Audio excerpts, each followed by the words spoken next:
Paige, nabalitaan ko na. What?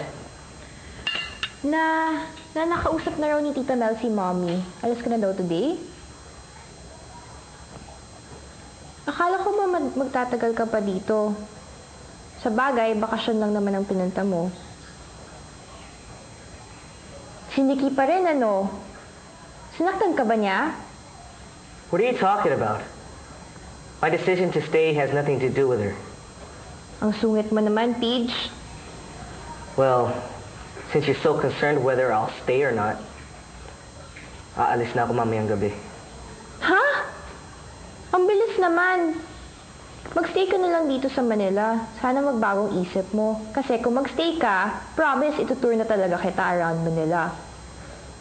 Hay nako. Anyway, late na ako for school. Kaya magkita na lang tayo doon. Okay? I'll see you there. Bye!